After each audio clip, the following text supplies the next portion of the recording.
Hello students, welcome to my channel smart study. उम्मीद करती हूँ आप सब लोग अच्छे होंगे। तो स्टूडेंट्स, आज हम लोग अर्ली वैदिक सिविलाइजेशन के पॉलिटिकल लाइफ को डिस्कस करने वाले हैं और इसे अच्छी तरीके से जानने वाले हैं। लेकिन स्टूडेंट्स, वीडियो स्टार्ट करने से पहले आपसे एक छोटी सी रिक्वेस्ट है। अगर आप मेरे चैनल में नए हो और चैनल को अभी तक सब्सक्राइब नहीं किया तो चैनल को सब्सक्राइब कर लें और वीडियो अच्छी लगे तो इसे लाइक और शेयर करना ना भूलें। तो चलिए स्टूडेंट्स, मैं आपका और ज़्यादा टाइम ना लेते हुए आज के अपने वीडियो की शुरुआत करती हूँ। तो देखिए स्टूडेंट्स, हमारा जो टॉपिक है पॉलिटिकल लाइफ ऑफ अर्ली वैदिक सिविलाइजेशन, इसमें हम लोग क्या पढ़ेंगे? इसमें हम लोग ये समझेंगे कि अर्ली वैदिक सिविलाइजेशन के लोगों का पॉलिटिकल लाइफ कैसा था, वहाँ की पॉलिटिक्स कैसी थी। इस पॉलिटिकल लाइफ को जानने का हमारे पास सिर्फ और सिर्फ एक ही सोर्स है, जो है ऋग्वेदिक। स्टूडेंट्स, जैसे कि मैंने आपको लास्ट क्लास में बताया था। ओके स्टूडेंट्स, ये स्टूडेंट्स हमारा फर्स्ट पॉइंट क्या है?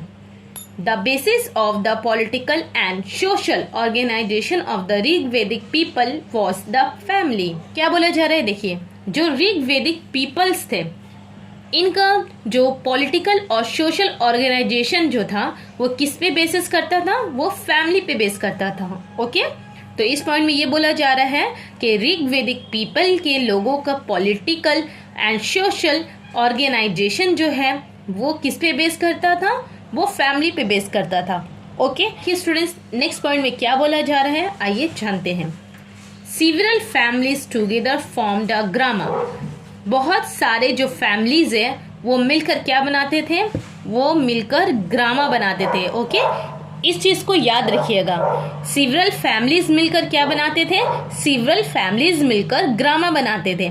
ओके, अब इस ग्रामा का कोई हेड तो होगा जो यहाँ के लोगों का, जो ग्रामा का लुक आफ्टर या देखभाल करता होगा। ओके, तो देखिए क्या है, the leader of grama was called gramani. Okay, grama के लीडर को क्या बोला जाता था? ग्रामा के लीडर को ग्रामनी कहा जाता था। ओके स्टूडेंट्स, अब आइए, अब ये ग्रामा जिस तरीके से फैमिली मिलकर क्या बनाए? ग्रामा बनाए हैं। अब ये ग्रामा मिलकर क्या बना रहे हैं? तो देखिए, a group of gramas formed a clan और विस। तो ग्रुप ऑफ ग्रामास यानी कि ग्रामस, बहुत सारे ग्रामस मिलकर क्या बना रहे हैं? क्लेन और विस। ओके, फैमिलीज मिलकर ग्रामा बना रही है, ग्रामास मिलकर क्लेन और विस बना रहे हैं। ओके, अब इस विस का भी एक लीडर हुआ करता था जिसको हम लोग क्या कहते हैं, आइए देखिए। द हेड ऑफ विस वॉज कॉल्ड विस्पति। विस के हेड को हम लोग क्या कहते थे? विस के हेड को हम लोग विस्पति कहते थे। ओके, नाउ अब आगे आइए। सीवरल क्लेन्स या फिर सीवरल विसेस फॉर्म द ट्राइब और जना। बहुत सारे विशेष मिलकर क्या बना रहे हैं? ट्राइब या फिर जना बना रहे हैं। ओके, नाउ अब इस ट्राइब और जना का भी एक हेड होते थे जो क्या है, देखिए। Such tribe was rule over by a king, he was called rajan. जो ट्राइब या फिर जना थे उनके ऊपर किंग रूल किया करते थे, जिसको हम लोग राजन भी कहते हैं। ओके, कौन रूल क्या करते थे? किंग, जिसको हम लोग क्या कहते हैं? राजन। ओके स्टूडेंट्स, अब आइए नेक्स्ट पॉइंट में पॉलिटिकल लाइफ के बारे में क्या कहा जा रहा है उसको देखते हैं। तो देखिए students, as a rule kingship was hereditary. अब जो किंगशिप था वो हेरिडिटरी था। हेरिडिटरी मीन्स राजा का बेटा राजा बनेगा। अब आइए ये देखते हैं कि ऋग्वेदिक सिविलाइजेशन में कुछ ऑफिसर्स भी हुआ करते थे। ओके, तो उनको क्या कहा जाता है उनको जानते हैं। Senani, gramani and purohita were important officers who assisted the king in discharging his duties. Okay, तो क्या बोला जा रहा है इस पॉइंट में? जो ऑफिसर्स, ठीक है, जो ऑफिसर्स हैं उनको क्या बोलते थे? क्या नाम से पुकारा जाता था? सिनानी, ग्रामनी एंड प्रोहिता। जो तीन ऑफिसर्स हैं, senani, gramani and प्रोहिता, officers important officers हैं। ओके, आइए हम लोग जानते हैं ये लोग क्या करते थे। Who assisted the king in discharging his duties. ये किंग के साथ अपने ड्यूटी निभाते थे। ओके, अब आइए नेक्स्ट पॉइंट में जानते हैं कि सिनानी का काम क्या था, ग्रामनी का काम क्या था और प्रोहिता का काम क्या था। तो देखिए, the senani look after the army. Senani क्या करते थे? जंग के दौरान आर्मी के ऊपर ध्यान रखते, उनको लीड करते थे। ओके, तो सेनानी का काम क्या था? सेनानी का काम था look after the army, army की देखभाल करना। इसके अलावा वॉर के दौरान इनकी लीडरशिप करना सेनानी का ये काम था। अब देखिए ग्रामनी क्या करते? The gramani serve as the village headman.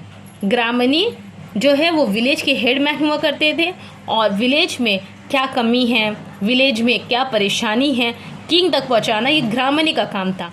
मतलब ग्रामनी विलेज की देखभाल किया करते थे। ओके, अब देखिए नेक्स्ट पॉइंट में क्या है? द प्रोहिता और domestic priest was the first ranking officer. जो प्रोहिता या फिर डोमेस्टिक प्रीस्ट है, ये दोनों यानी सेनानी और ग्रामनी ऑफिसर से सबसे इम्पोर्टेंट थे। ये फर्स्ट रैंकिंग ऑफिसर थे। ओके, की ड्यूटीज क्या थी इनको जानते हैं। He was the Kings friend, philosopher and guide. ये क्या थे? ये किंग के फ्रेंड थे, फिलोसोफर थे और गाइड थे। ओके स्टूडेंट्स, आइए हम लोग ये जानते हैं कि ऋग्वेदिक सिविलाइजेशन की जो पॉलिटिक्स थी उसमें और कौन सी गवर्नमेंट शामिल थी। तो देखिए, the monarchical forms of government was common in the Rigvedic age. यहाँ पे मोनार्चिकल फॉर्म ऑफ गवर्नमेंट भी थी और साथ ही साथ Republic form of government also exist. यहाँ पे दो तरह की गवर्नमेंट थी, एक मोनार्चिकल और दूसरी रिपब्लिकन। ओके, अब आइए हम लोग नेक्स्ट पॉइंट की तरफ आते हैं। The Rigveda refers to republicans rulers who were called Ganapati और ज्येष्ठा। ऋग्वेदा में जो रिपब्लिकन रूलर्स हैं जिनके बारे में हम लोगों को पता चलता है, तो ऋग्वेदा में इन रिपब्लिकन रूलर्स को गणपति या फिर ज्येष्ठा कहा जाता था। ओके स्टूडेंट्स, अब देखते हैं हम लोग नेक्स्ट पॉइंट को। The army consist of foot soldiers and chariots. क्या बोला जा रहा है? यहाँ की जो किंग थे इनके आर्मी में कौन कौन से सोल्जर्स शामिल थे? Foot soldiers and chariots. ठीक है, इसमें फुट सोल्जर्स और चैरियट्स शामिल थे। ओके स्टूडेंट्स, अब देखिए, अब हम लोग जानते हैं कि यहाँ की जो आर्मी थी वो लोग कौन कौन सी वेपन्स यूज करती थी। इनकी वेपन्स किन चीज़ों से बने होते थे। ओके, तो देखिए, would, stone, bone and metals were use in weapons. Would, stone, bone और मेटल्स वो वेपन्स में यूज हुआ करते थे। वेपन्स को बनाने के लिए वुड, स्टोन, बोन और मेटल्स यूज होते थे। ओके, अब देखिए नेक्स्ट पॉइंट में ये लोग और कौन कौन से वेपन्स यूज करते थे देखते हैं।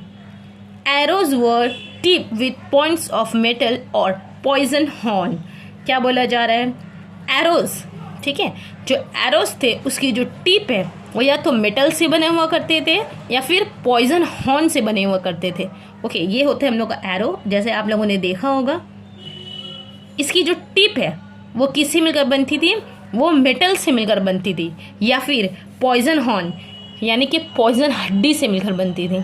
ओके स्टूडेंट्स, अब आइए हम लोग और इनके पॉलिटिकल लाइफ के बारे में जानते हैं। Rigveda speaks of assemblies such as sabha, samiti, विदात, गणा। देखिए, ऋग्वेदा जो है वो हमें ये भी बताता है कि अर्ली वैदिक सिविलाइजेशन के जो लोग थे इनकी जो पॉलिटिक्स थी इसमें सभा, समिति, विदात और गणा कुछ असेंबलीज हुआ करती थी। और इन असेंबलीज में सबसे इम्पोर्टेंट कौन सी असेंबली थी आइए देखते हैं। टू पॉपुलर असेंबली, सभा एंड समिति। इन चार असेंबली, सभा, समिति, विदात और गणा, इन चारों में सबसे इम्पोर्टेंट कौन सी समिति थी? सभा एंड समिति। ओके, अब देखिए सभा क्या है, समिति क्या है, इसको जानते हैं। सभा was a council of elders, it gave decision on matters of public importance. सभा जो है वो काउंसिल ऑफ एल्डर्स थे। असेंबली का काम क्या था? पब्लिक की जो इम्पोर्टेंट मैटर्स थी उसको इस असेंबली यानी सभा में डिस्कस किया जाता था। ओके, अब आइए हम लोग समझते हैं समिति को। All free people including women attended the meeting of samiti. The king himself would remain present in meeting. क्या बोला जा रहा है? समिति जो है वो सभा से इम्पोर्टेंट है। सभा समिति दोनों इम्पोर्टेंट है ही है, लेकिन सभा से इम्पोर्टेंट क्या है? समिति है, क्योंकि इसमें किंग जो थे वो खुद आते थे। ठीक है, इसमें किंग जो है वो खुद इसके मीटिंग के लिए आते थे। साथ ही साथ समिति के मीटिंग्स में विमेन तक अटेंड कर सकती थी। ओके, तो सभा और समिति में समिति इम्पोर्टेंट है क्योंकि किंग जो है वो खुद समिति के मीटिंग में आते थे और साथ ही साथ यहाँ पे ऑल फ्री पीपल और इंक्लूडिंग वीमेन को भी यहाँ की मीटिंग अटेंड करने की परमिशन थी। ओके स्टूडेंट, लोग जानते हैं यहाँ पे कौन कौन सी क्राइम्स करना मना था। Thief, burglary, stealing of cattle and cheating were some of the then prevalent crimes. क्या बोला जा रहा है? थीफ, चोरी, बलगरी, लूटना, स्टीलिंग ऑफ कैटल और किसी को चीट करना सबसे ज़्यादा बड़ा क्राइम था। ये क्राइम यहाँ करना मना था। क्लास में हम लोगों ने क्या पढ़ा, इसका एक छोटा सा रिकैप करते हैं। आज के इस क्लास में हम लोगों ने पढ़ा अर्ली वैदिक सिविलाइजेशन के लोगों का पॉलिटिकल लाइफ कैसा था और साथ ही साथ यहाँ के जो लोगों की पॉलिटिकल लाइफ थी वो किस चीज़ पे बेस किया करती थी। साथ ही साथ हम लोगों ने ये जाना कि अर्ली वैदिक सिविलाइजेशन के जो आर्मीज थी उसमें कौन कौन सी आर्मी शामिल थी और साथ ही साथ ये लोग कौन से वेपन्स यूज़ करते थे, यहाँ किस तरह की गवर्नमेंट थी और लास्ट में हम लोगों ने ये जाना कि यहाँ पर कौन कौन से क्राइम करना मना था। ओके स्टूडेंट्स, तो स्टूडेंट्स आज का मैं अपना क्लास यहीं ख़त्म करती हूँ। अगर आपको वीडियो को समझने में थोड़ी सी भी कोई दिक्कत रही हो तो आप मुझे नीचे कमेंट में लिखना, मैं इसका आंसर ज़रूर दूंगी। मैं मिलती हूँ आपसे अपने अगले वीडियो में, तब तक के लिए अल्लाह हाफिज़।